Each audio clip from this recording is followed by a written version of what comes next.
Meteorologia ez zen inoiz bere bokazioa izan, baina fisika ikasketak burututa krisialdiak hartu zion eta lizentziatura eta doktoregoa izanik oposizioetara aurkeztu zen meteorologia agentzian sartzearren. 2012an izan zen hori eta ordutik hona begiraleen kide izendatua izan da eta agentziaren goi-kidegoaren parte da ere. 2017tik meteorologia agentziaren delegatua da Nafarroan. Egun Espainiako ikertzaile meteorologiko handienetako bat bezala dago aitortua. Gaur Pello Oriarekin solasten dugu.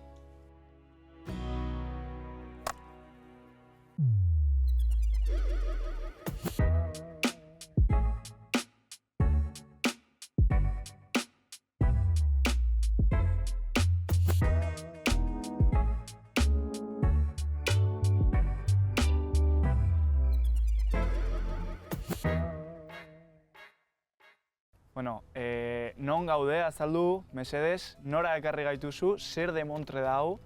Bueno, Iruña inguratzen duten harresietan gaude, hain zuzen ere Labriteko meteorologikoa. Nafarroan dauzkagun estazio meteorologikoetako bat, hau bezalakoa baditugu 80 iaia Nafarroa osoan ongi banatuta. Eta, bueno, hemen egia esan bi estazio mota daude.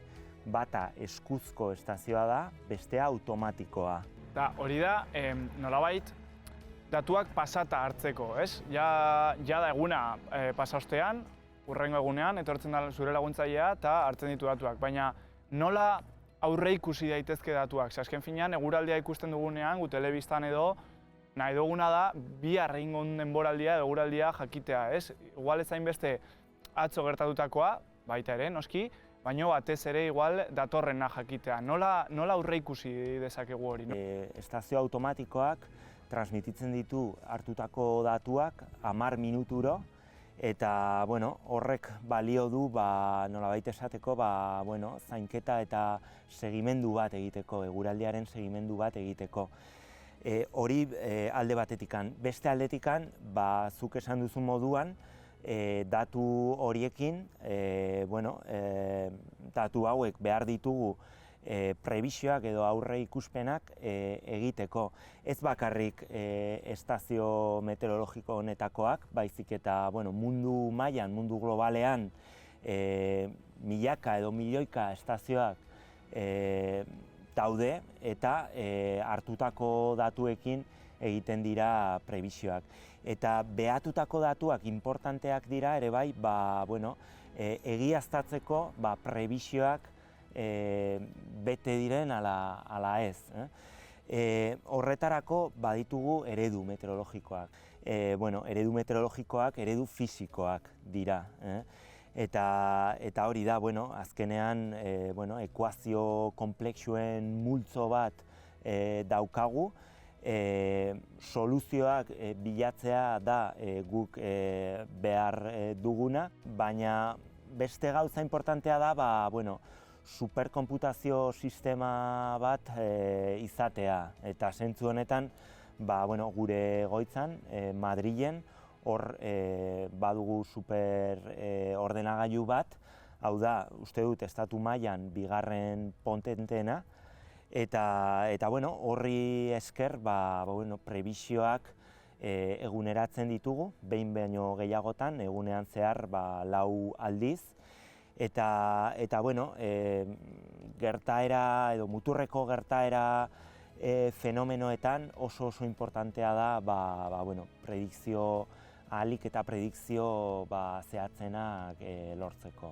Pello, eta alde teoriko hau alde batera utzita nolabait, nola llegatzen da Pello Oria meteorologiara? Zan txikitatik gustatzen zitzaizun gauza bat edo bizitzak eraman dizu toki horretara, nola llegatzen zea honetara?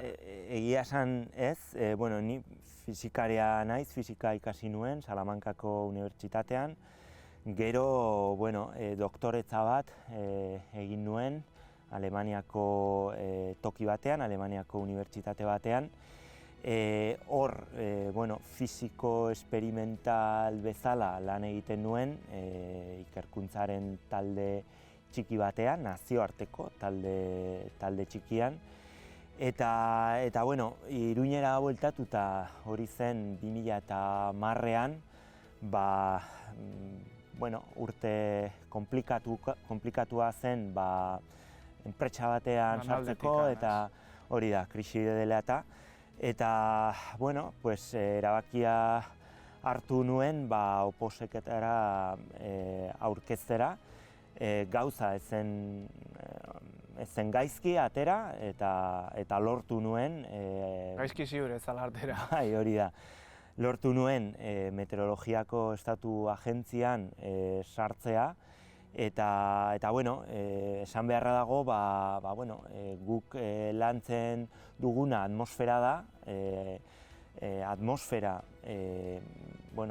fisikatik ikertzen edo aztertzen da eta orain nire kide guztiak fisikariak dira, ni bezala, eta parte horretatik errazagoa da, bai.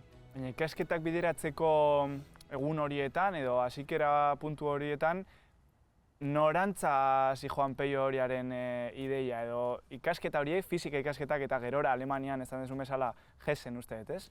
Bueno, esan dudan moduan, ni ikerkuntza batean sartuta nengoen, baina, doktoretza behin bukatuta, erabaki nuen hortik ez segitzea, eta, bi urtetan, bizitza berrian bertan, nengoen. Eta Iruñara bueltatu zinen, hori da. Onalan itera, jada oposaketa eginda eta AEMeten sartuta, baina hasiera batean AEMeten ez zara delegatu gisa sartzen hemen Nafarroan, baizik eta 5 urtetan uste gelditzen zara edo lan egiten duzu AEMeten barnean, baina begiraleen taldean, ez? Begiraleen kidegoan. Zer zen lan hori eta, ze funtzio deko talde horrek? Hori da. 3 kuerpo daude AEMeten, Meteorologia Estatu Agentzian, lehenengoa da begiralena, bigarrena prediktorena, eta 3. Goiko meteorologoena.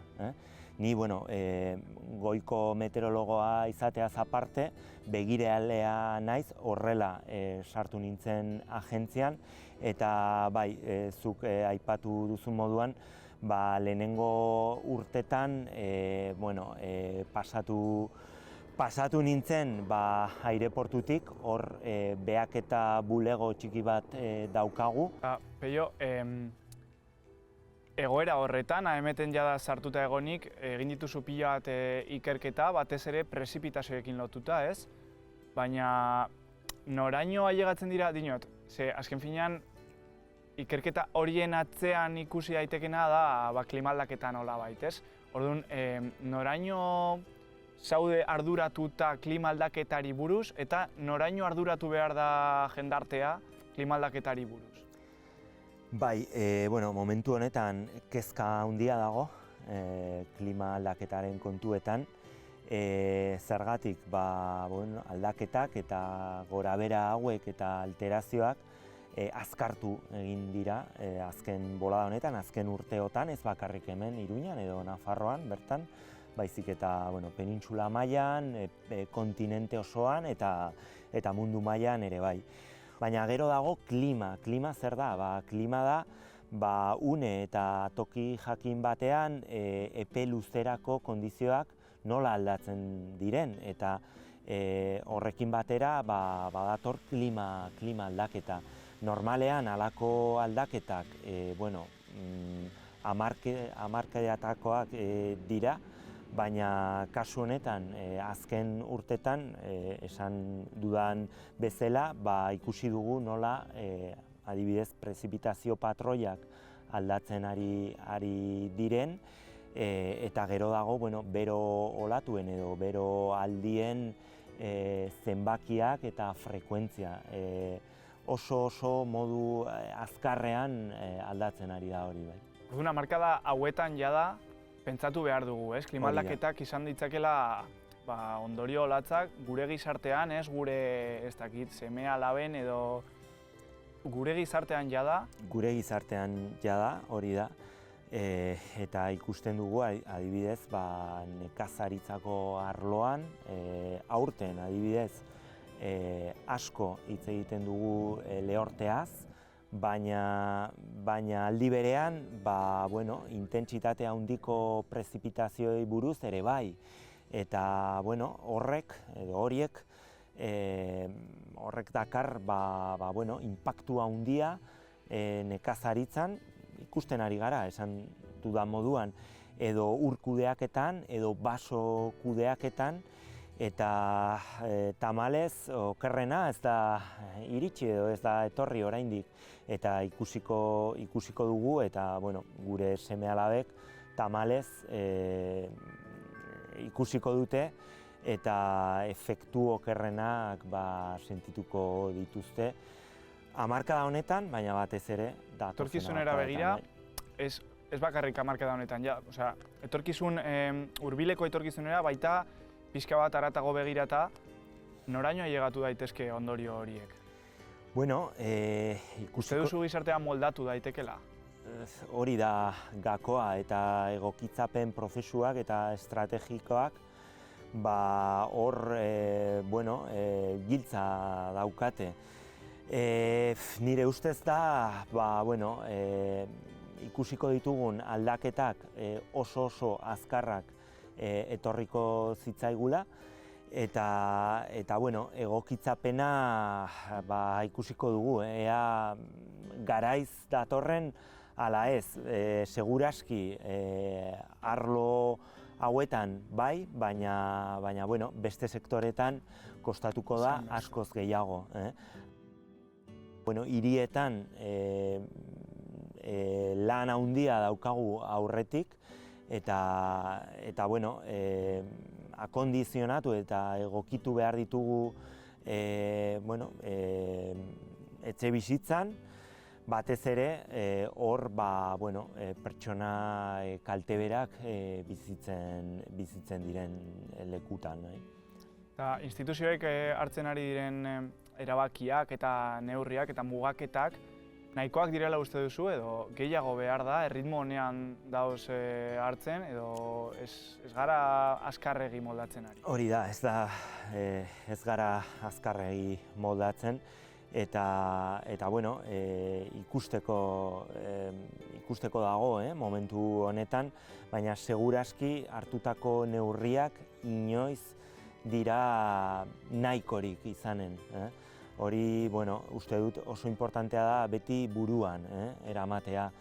Egia da, beste aldetik, Nafarroako gobernutik gauzak egiten ari direla, gutxienez ingurumen sailatik hor oso proiektu potentea daukate, egokitzapen proiektua da, baina seguraski inoiz da nahikorik izan. Peio, zientziari buruz hitz egiten, hemen estazio meteorologikoan, Nafarroan, euskaraz egiten, ze toki dauka euskarak zientziaren munduan? Nire arloan eta kontuan hartuta, nik estatu erakunde batean lan egiten dudala, eta nire kideak estatu osotik daudela, eta batzuetan atzerrian eta inglesa erabiltzen ditugu, euskarazko rola ez da oso handia, baina gero luego maila lokalean, adibidez, mugitzen naizenean, ez dakit, euskarazko euskaldunen tokian, Baztanen, Sakanen, hemen Iruñerrian, zorionez gero eta gehiago, gero eta maizago tokatzen zait euskaraz. Komunikabideekin, adibidez, hor euskara rol gero eta importanteagoa hartu du. Peio, mila esker gurekin egoteagatik, argitzeagatik pixka bat alde batetik non gauden, bestaldetik nola erabiltzen duzuen gauza hauek, nola ikertzen duzuen eguraldia, eta batez ere klimaldaketari buruz nolabait fokua jartzearren, garrantzitsua da. Eskerrik asko eta nahi zuen arte.